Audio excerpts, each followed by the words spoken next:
And for the members who limited their actions to statements, statements sometimes helpful, but most of the time they cannot limit the scream when they pull out your fingernails.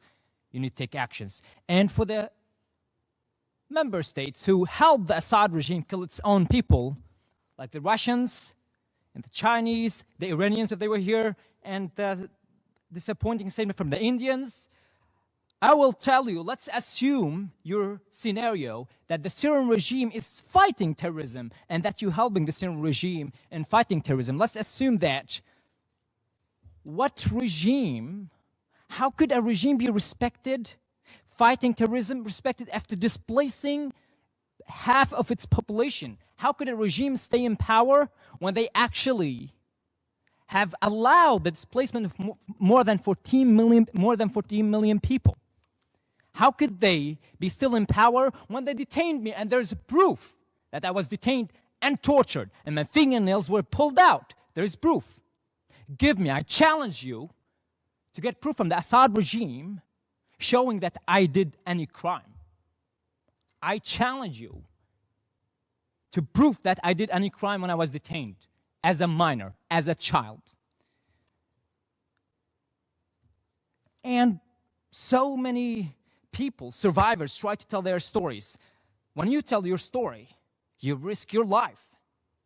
So many countries have taken these refugees in, but they failed to provide them with the protection. I was called by the intelligence services. I was called by the guard who tortured me for 1 year, 9 months in Syrian prisons, and he threatened me on the phone. And when I talked to the police, I had an answer saying, take care, be careful. That's not enough. I learned that from the war, from years in the war. I know I should be careful. So that's not enough. We need more help.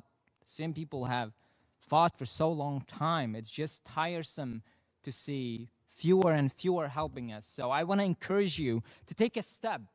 The first step could be just talk to this survivor. Don't listen to them on the phone. Come and shake their hands. Talk to them. Be present. Be close. That's how you take responsibility. And responding to the sovereignty of the Syrian regime, what sovereignty are we talking about? This regime has allowed the Russians to lead in Syria, the Iranians to kill in Syria. In Damascus, there are prisons where the Iranians have more power than the Syrian regime. That applies to the Russians in different locations in Syria. What sovereignty are we talking about?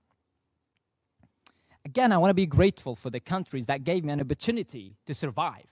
I want to be grateful to Sweden that gave me a home. I'm a refugee in Sweden. I want to be grateful to Norway, where I found my first love after being in a hateful place in prison. And I also want to be grateful to the US, to Georgetown, where it's my new home, my new place, my new school. The world, despite all pain, despite all darkness, has hope.